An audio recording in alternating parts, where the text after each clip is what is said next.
Good morning, everyone. Welcome to the America Sports Connection. I'm your host, the one and only Joey Railroads. I have a very special guest with me today. You may know him as El Presidente, Mr. Pinkie Sanchez. Pinkie, how are you doing today? I'm doing great today, man. I'm doing great. That's awesome. Glad to hear that. Now, usually the token question we ask to get started here is, what are your first memories of pro wrestling? Oh man, probably was sitting in front of the TV, either seeing Lucha Libre or WWE, because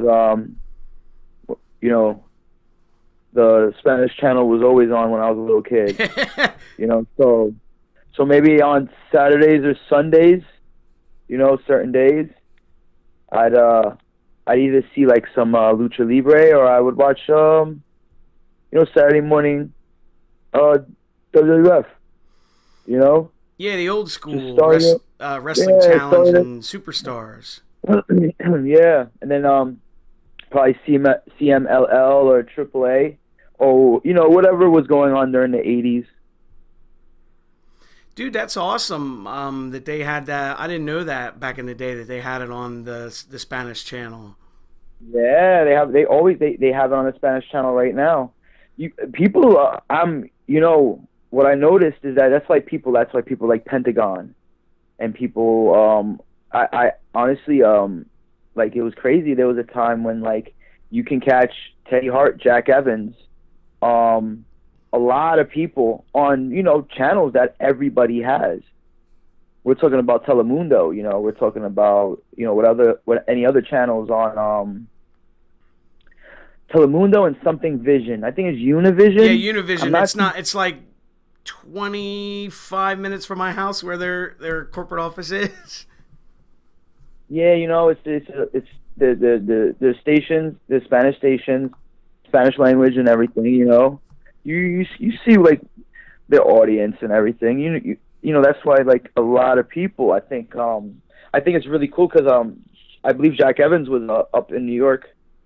He came around the East Coast, and I met up with him, and this was he was doing a lot of the Lucha Libre shows. So this man was on RTV every week for in front of millions and millions of fans. You know what I mean? Like, these stations, everybody watches them because they're global. So I mean, if you have this program on that station, you're gonna see Jack Evans, a Teddy Hart. You're gonna see so many different. I mean, I remember Drago and Aerial Boy, and at a time Mystico, and we're talking about such crazy memories watching. You always get a nice little show when you watch the Lucha Libre. Oh, it's Galavision. Okay, we were close. Yes, Galavision. Galavision. Oh, because I know where Telemundo is, because I've driven by their office. It's right off of 95 in Philly. Yeah, Telemundo. Yeah, definitely. But I remember when I was younger, we had and I'm sure you probably remember this. Maybe, I don't know if you got it up that far where you live. It was what now is the religious channel. They bought it out, but it was local access down here. And you would have ECW was on it, and then oh, definitely. And then you would have NWA Wildside come on at 3 in the morning, or all kind of crazy different things. Yeah, there's a lot of wrestling that I did miss, but then I never seen all the NWA stuff, and then I watched it, and I got to watch a lot of NWA stuff, and I'm like, it's just so good. It's the best sense. It's the greatest sport in the world. Yeah, I wasn't a big fan when I was growing up, but then as I got older, I went back and watched it, and I'm just like, holy cow, this is amazing. Yeah, it's just it's always like that. People start enjoying other things in life. It's pretty funny. Yeah, I guess it kind of worked because WWF at the time was more like cartoony and, geared more towards kids. Well, I mean, I think it's always, I think it's always been, well, I mean, back in the day, it was a lot more creative. Yeah. It wasn't, nobody tried, it wasn't always about, I mean, it obviously was about the money. It's always about the money, but sometimes it's also about a certain, there was a certain flow to wrestling back in the day. Like the 90s were out of control when it came to just creativity, you know? Yeah. There's the advances in creativity and the advances in just jobs and technology and everything else, you know? It's so cookie cutter nowadays with certain aspects, but that's because we're a lot older now. We get fed more information. Maybe we see everything. We've seen it all. So this place that we're all in this sport, it's bound to happen, but it's still the best because you're always gonna find something that's amazing. Yeah, absolutely. Now, who did you like growing up? Was there like anyone in particular? I mean, obviously, you know, I liked Macho Man and Hulk Hogan and Bret Hart, and I enjoyed the shit out of like The Rock and Stone Cold and a lot of like different wrestlers. You know, like I always was a big fan when I was little. You know, I was a little mark, and that's not a bad word, but I was a little like, woo. I was loving wrestling. You know. Oh, dude, that to me. I've had this argument with people before. That is like the greatest era of wrestling was the late 80s, early 90s when we grew up. And people are like, no, it's the Attitude Era. I'm like, dude, you had to live through the late 80s and early 90s to, like understand it. Nah, you'll never understand it. Because, like, I've told young cats this before. I was like, you'll never understand have to do like tape trading and all that other stuff before the internet came on, and now you can watch anything anywhere. That's absolutely true, man. Yeah, so it's just like I personally think it's just a really cool time.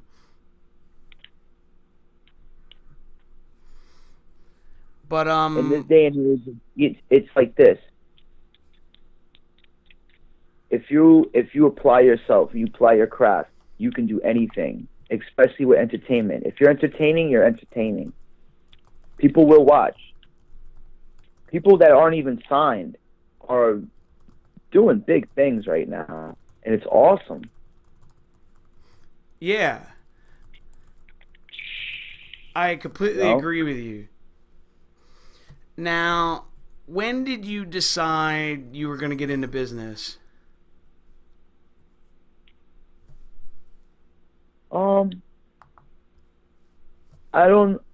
Even before I got into the business, I was just a fan, you know? Mm-hmm. To me, it wasn't a business. It was just like, this is like just the coolest thing on earth. I was so young when I got into it that money wasn't a thing, you know? I started very young. And then as my years progressed, I learned that this is a business. You just gotta just be on point with things, you know. So I guess probably about a couple of days ago, I decided I was gonna take this real seriously. I was just fucking with you. No, man. I when did I decide? Okay, I was by a little spot in Jersey City, right? There was a little spot in Jersey City. A dude made a makeshift ring. He was like a wrestler. He was like a backyarder. He was like a crazy dude, right? It's going to sound so sketchy. It's going to sound very sketchy. You're going to love this story. So this dude's super fucking sketchy.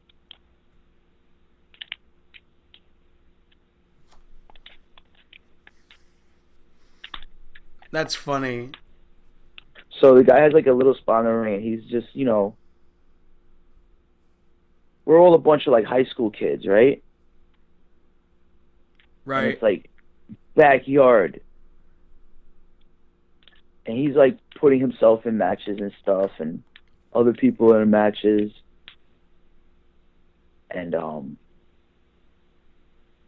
I did it for like a couple times, right?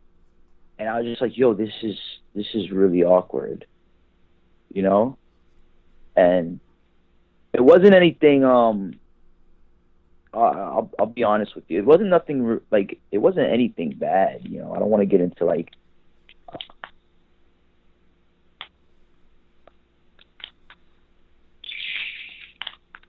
I don't want to say anything bad. Like this guy's gonna sue me if he hears this, you know. So I don't want to say that it was, you know, there was nothing, you know, bad going on, you know. It was just a crazy guy, you know. He himself was a huge mark, you know. Yeah, I understand. And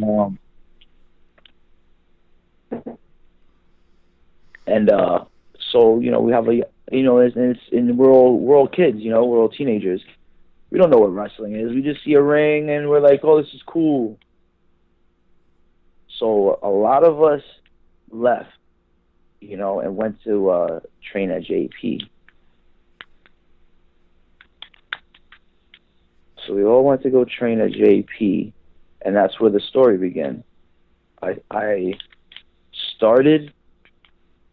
I was trained by Magic, and Magic has a couple videos up on Instagram today.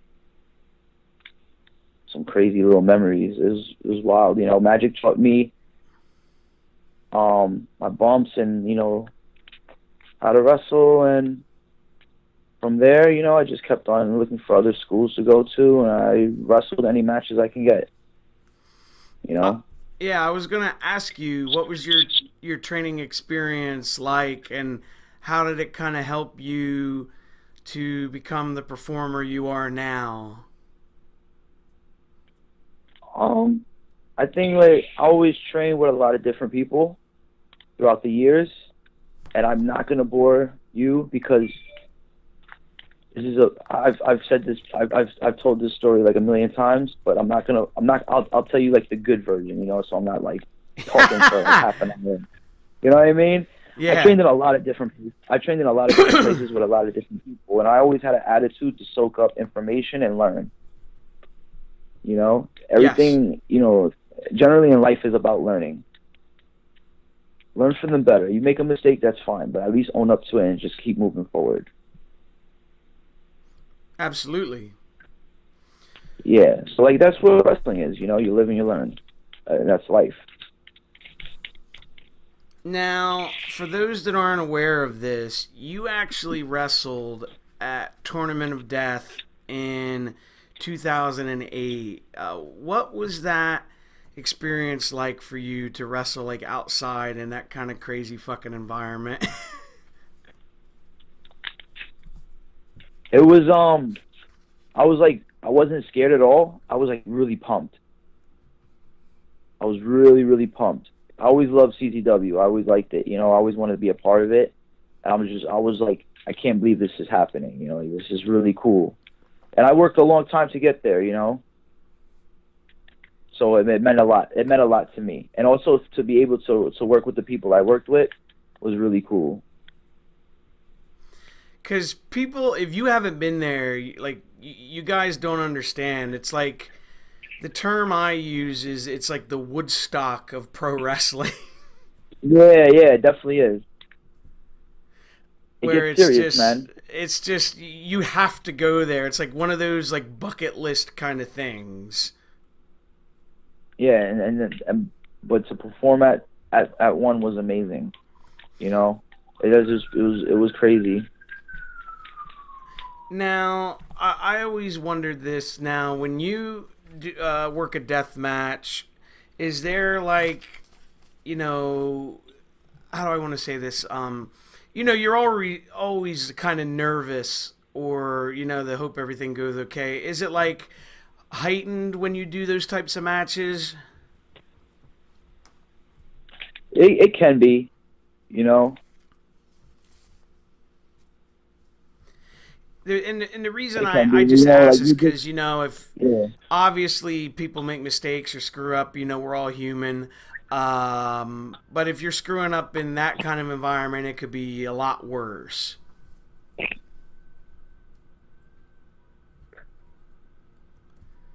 You know what I mean? I've always been in there. Like I've always been in there. Like that's why I say like I don't get scared when I go to like when I do matches like those. I don't get all nervous or scared. Like I just go about. It's like my mind frame is like with any match. You know, go in, and I've been lucky enough to like be there with people that I trust. Well, that's awesome, man. Is there anyone that has like an influence for you in the ring, like with what you do?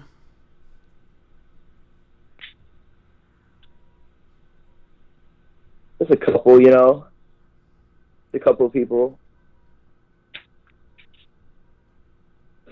Well, definitely, as I was, you know, when I was younger and in the game, I watched like a lot of Ric Flair.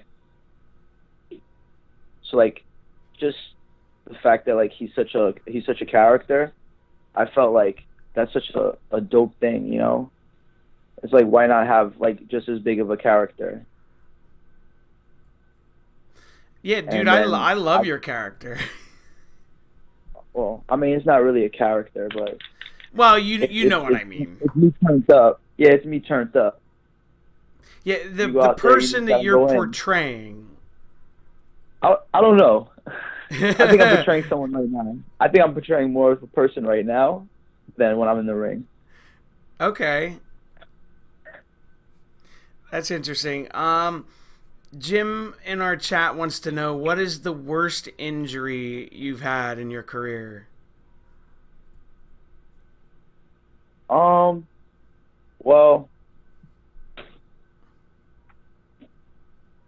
the worst injury would probably be, you know, almost breaking my ankle. I sprained my ankle really bad. And I was off my feet for almost 3 months. Ow. Yeah. The week the doctor said that my foot was fine, I wrestled at Chikara, and then I wrestled the next day. Another match. That's awesome. So I was like, I couldn't wait to get back in the ring. But it was kind of different because I couldn't jump around. So it's like I had to relearn, you know? And it's just like it taught you how to do like different things in a way. Yeah, it was just like here's something else you can do. Here's a different pace you can do. You know? Okay, and he also wants to know, what was one spot you thought about doing twice? Like, you know, I guess you would say like you questioned it.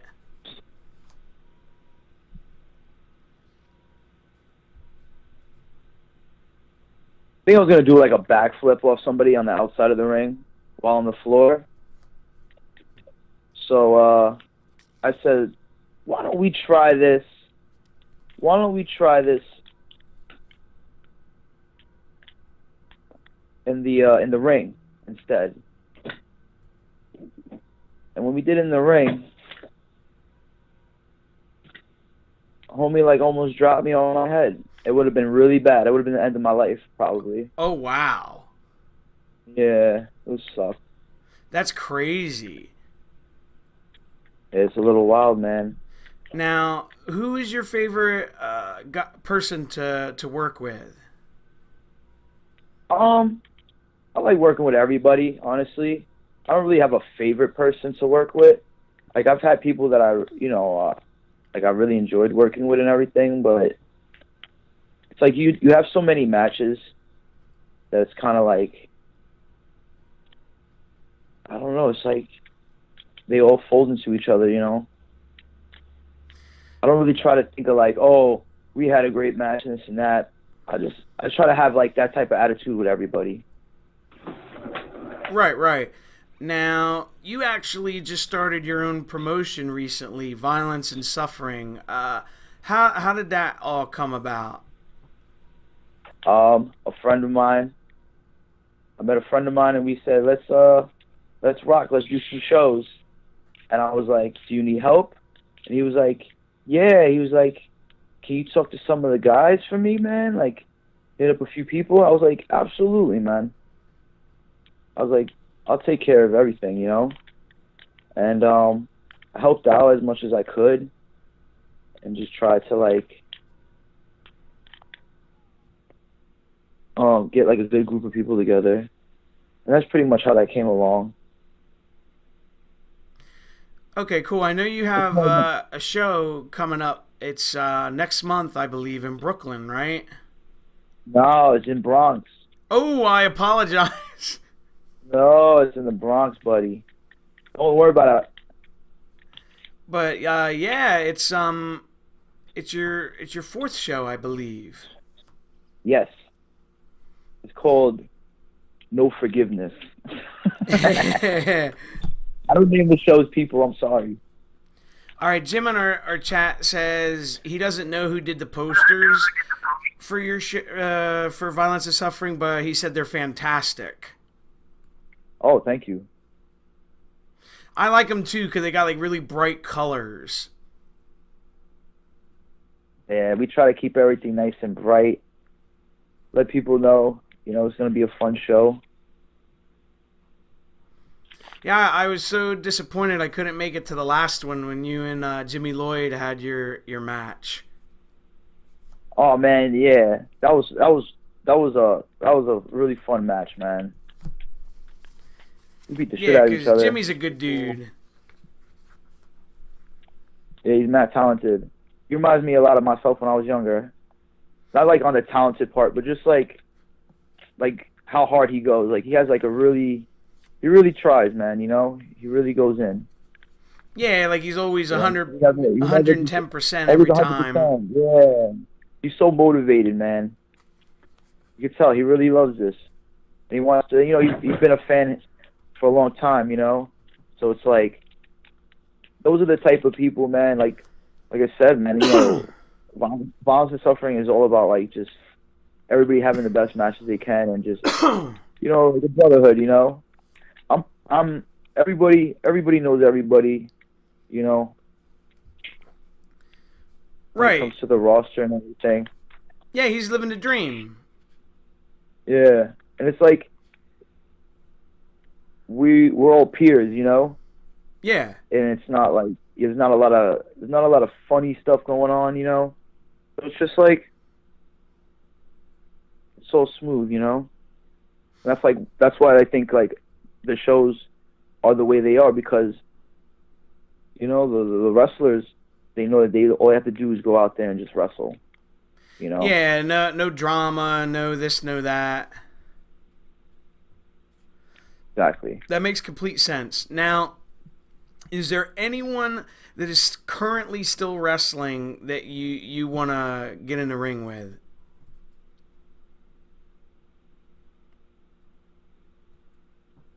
Oh man, anybody really, whoever. It's so, that to me, like, that's one of those questions. It's like, who'd you want to wrestle? And you're like, oh, I like to wrestle this guy. And it's like, oh, you would like to wrestle him. Okay, so it's like I hear you, man. Funny saying that. But I don't know. There's a few. You know, obviously there's gonna be a few dudes. I mean, one of the persons was Jimmy. You know, Jimmy Lloyd, and it was fun. It was a great time. That's awesome. Jim in our chat wants to know what would be a fantasy match for you. It would be I don't even know.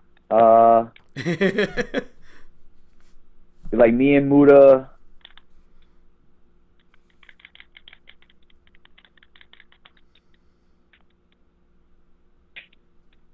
Me and Muda versus whoever. Who cares? Yeah, I love me some Muda. I never saw him until like '94. Can it be anybody alive? Yeah, is it people alive, Jim? You want, or can it be anyone alive or dead? I mean, can I get someone that's like they're still? I mean, everybody's still no. Actually, no. I mean, it could be any person in time. Like if I had a Bill and Ted time machine or something. Now, Is I that think cool? that's what he's implying.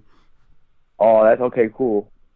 I would probably I'd tag with Dusty Rhodes versus Muta and Ric Flair. Oh, that'd be fantastic. That would be fun. They're my three favorites ever. I never saw Muta till like '94, Pinky.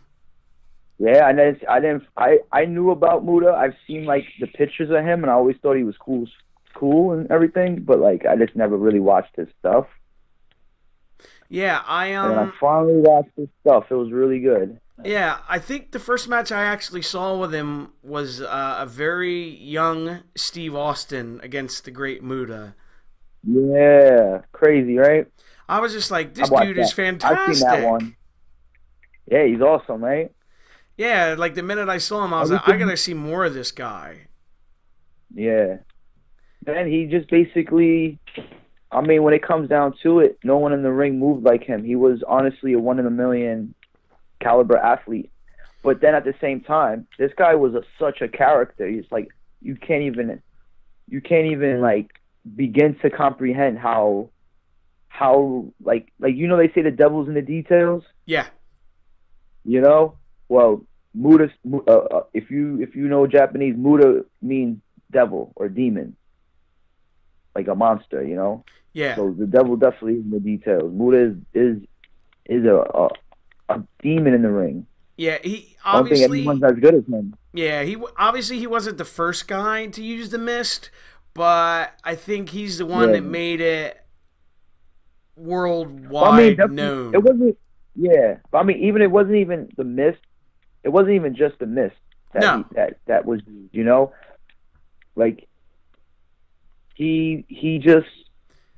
It was everything, bro. It was a handspring elbow. It was the power elbow. I used to love the elbows he would drop where he'd like do the little like spin. It was like, I was like, you know, the coolest fucking thing you'd ever see. Yeah, and it was also the fact that like, you're gonna have like Muta's kicks were ridiculous. Yeah. You know, everything he did, his whole style was ridiculous. One of my favorites. Once I, saw him and then I went back when you still could watch VHS tapes and go to the video store and was like, I got to get this one and this one. And yeah, the moonsault, man. His hardcore matches. The fact that, like, the bleeding, like, it didn't matter. Like, Muta, like, he like wrote the book on just like wrestling. Like, do you remember? I think it was in the old NWA. It wasn't WCW yet when he wrestled in the electrified cage. Yeah, that's what I'm saying, man. If I could be in any match, I would love to be in that match. Yeah, because it's so like what the fuck are you thinking?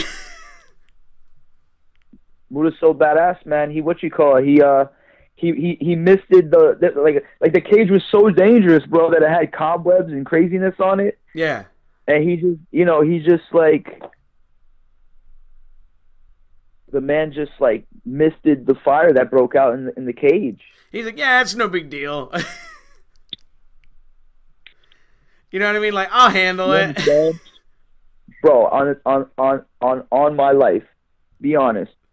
Dusty Rhodes, Ric Flair, and the Great Muta had to be just the most animated, charismatic in their presence. Any wrestlers have a bigger presence than Muta.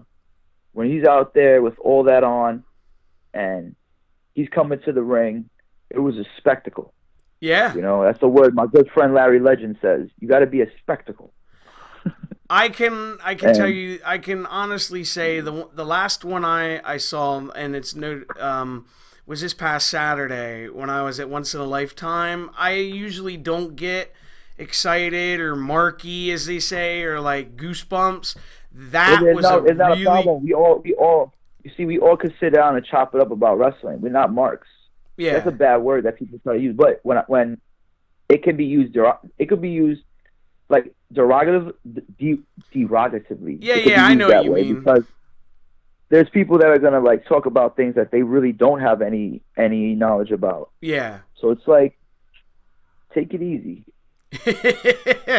But what I was going to say is that was a spectacle for me this past Saturday to see Onita live and to talk to him and get a picture with it. That was like a holy shit kind of moment. Oh, absolutely, because he's such a. It's like I never really see. My thing is I really never really got to see all that crazy stuff. I did later on from back in the day. Like, I watched maybe a little bit of it. I never got to see too much of it. But what I did see, it was the craziest thing I've ever seen in my life. Yeah, like, and this is a true story. I told this story yesterday. I went to meet him, and he had this giant belt with him. He calls it the World Explosion Championship. And I've picked belts up before. I went to pick it up. Dude, it was the heaviest fucking belt I ever lifted in my life. Like, it had to weigh at least 50 pounds. And I looked at him, and I'm like, dude, this thing is heavy. And he thought it was like the funniest thing ever. He sat there and like cracked up laughing. Probably trying to rib everybody. Yeah, no, it was cool. It was like a really like surreal kind of moment. You know what I mean? So that was really cool. Definitely. But what I want to know is what does the future for Pinkie Sanchez and violence and suffering hold? Oh, what we hold, man? We're rocking out the next show in the Bronx. It's gonna be at Hey, hold on, let me get this address right here. I got it right here.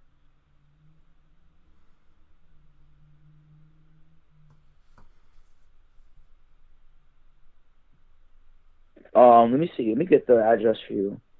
Okay.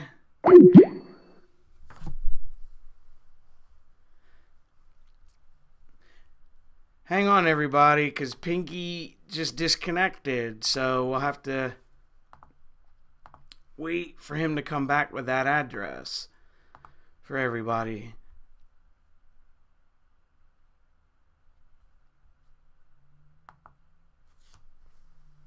Give me 1 second. I'm going to give him a call back. We're just waiting on him. Always love where you have to kill time.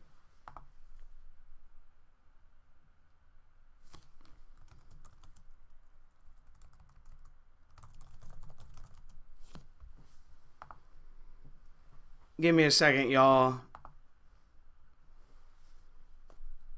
so I can get him back on the line.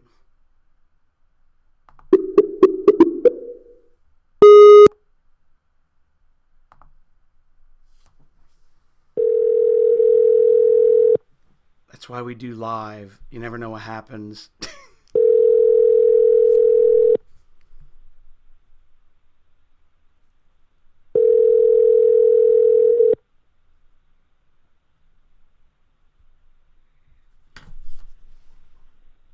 Hello?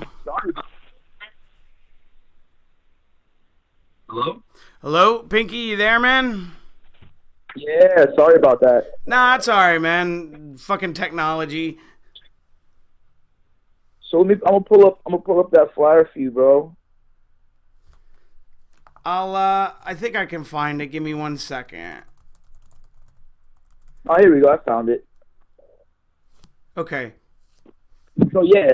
So Friday, September 15th. No Forgiveness. Presented to you by Violence and Suffering, or VXS Wrestling, if you'd like to say it. We're gonna be, we love the Violence and Suffering, but let's keep it short, you know. That VXS Wrestling, people. Doors Extreme Fitness 2, 1123 Close Avenue, Bronx, New York. Write it down, people. VIP doors open. VIP doors open 7:30. You get those VIPs. You get those VIPs, you might be, you might catch a little surprise or two. And the official bell time will be at 8 o'clock. Nice. All right, we're going to have some Mike Orlando in the house, John Silver, Jimmy Lloyd. We're going to have some Jaka. And you know about Sizzling Stan Styles? Yeah, a little weirdo dude. You know, talking about a little pervert. We're all a little weird. You know? And Teddy Hart, bro. Teddy Hart, the King of Hearts. Or the Prince of Hearts. No, he's the King of Hearts. Teddy Hart. He's Ted's a good the Torturer dude, Hart. He's the best. He's like one of the most talented dudes, man. Awesome. The match him and Janela had a few weeks ago was insane. I can only imagine. Talented dudes. But the show sounds really exciting. What's the future hold for you? Well, next week I'm headed over to bar wrestling. Thursday, August 17th, I'm going to be at American Legion Hall Post 241,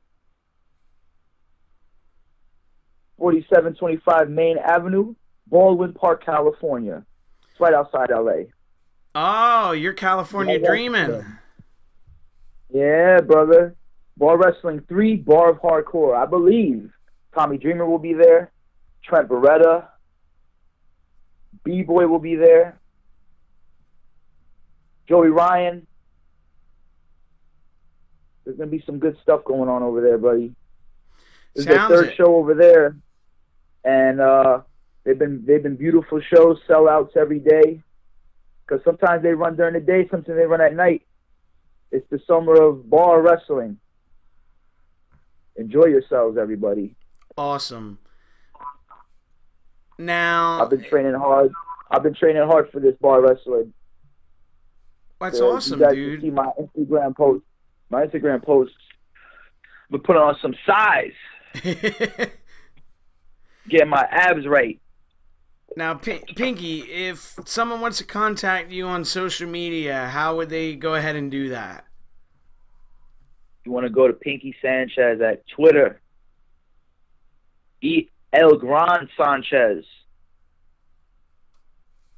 It's ELGRAN Sanchez on Instagram. And my Facebook is Pinkie Sanchez, at Pinkie Sanchez. There you go. You're better than me. I'm old. I haven't gotten on the Instagram and Snapchat and all that stuff yet. Oh boy, you want to get on that, man? It's good stuff. It's fun. That's cool. Well, I want to. You want to get into a fight? You want to get into an argument in 2 seconds? You get yourself a social media. You better believe it, dude. And you are not even kidding. But I want to personally thank you for coming on and taking the time today, man. No problem, man. Absolutely. It's not an issue at all, man. You know. I'll give you a little breakdown. Let me drop a little knowledge for you. You said what the future holds for Pinkie Sanchez. I'm up in what the future's holding right now, right here, bro. I'll see everybody at Lucha Fest up in Toronto, September 23rd. So it's for my Canadians out there. Hit me up. Give me a dab. Keep it moving. Nah, absolutely not like that. No. Give me a dab. Talk to me. Let's chop it up, you know? It's all good with everybody, you know? It's all love. And I'll be September 3rd, I'll be up in PA, in Norristown, PA. And I'll be wrestling at Living La Vida Lucha. That's the name of the show. I thought that was the name of the company.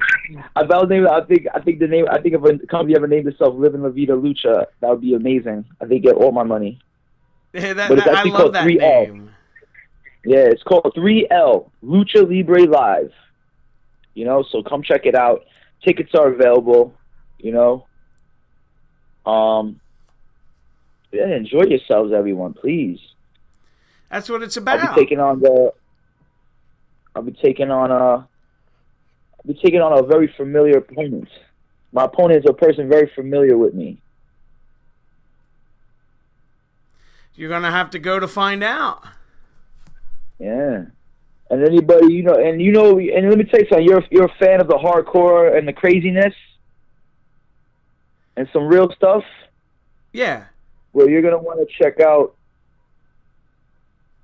IWS out of Montreal in October, early October. I know they're holding a big show. I'm writing it down as we speak. There's going to be some crazy stuff going on. If you ever want to give me another call, I'll fill you in on stuff, and we could chop it up some more, man. We get real deep into some wrestling, bro. Sounds great. Definitely does, man. It's been a pleasure, my friend. Thank you so much for the talk. Stay blessed, my dude. Keep supporting. And I just want to, and thank you to the audience for listening in. Absolutely. All right, everyone, we're going to get out of here for today. Don't forget to like, comment, subscribe, share, give it a thumbs up, all that good shit. Yeah. And we'll see you back next time. Have a good day, everybody.